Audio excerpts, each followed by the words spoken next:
Hey there, welcome to my channel. This is Erica from Highland Hickory Designs, and in this video I'm going to show you how to organize your balls and bobbins.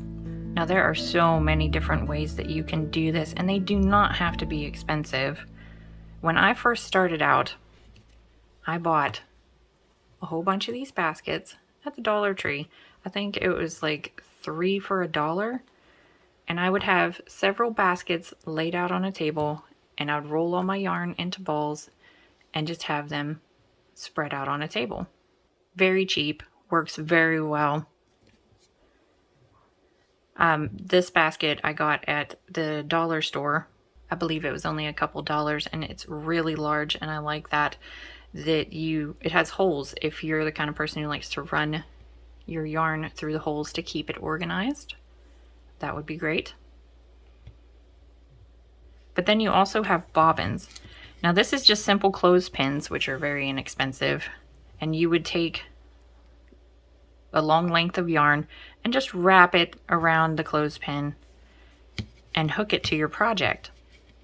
And as you would go to work each one, you would unhook it, go ahead and crochet your block, and then clip it back on to the final block you did in that color and move on to the next block and the next bobbin.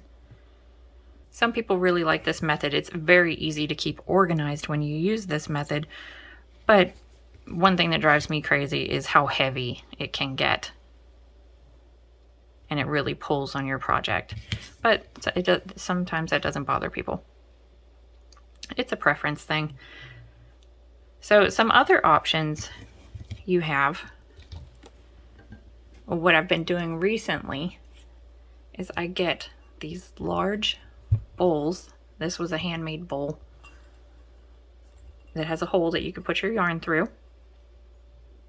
And I will use a series of these bowls. Even just sometimes mixing bowls from your kitchen will work. And you can put your balls of yarn in there.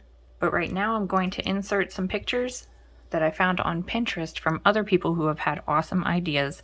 And if you're interested in any of the things that they offer, some of them are beautiful pieces that you can buy. I will have everything linked in the description box below so you can easily find those and look at those yourself.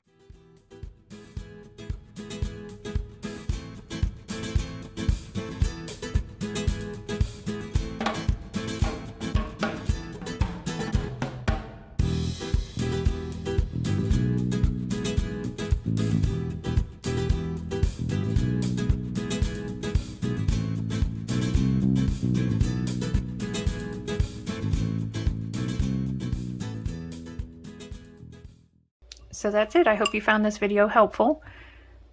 And if you did, please like, share, and subscribe. It really helps the channel, and I really appreciate it. Thank you so much for watching, and I hope you have a great day. See you in the next video. Bye.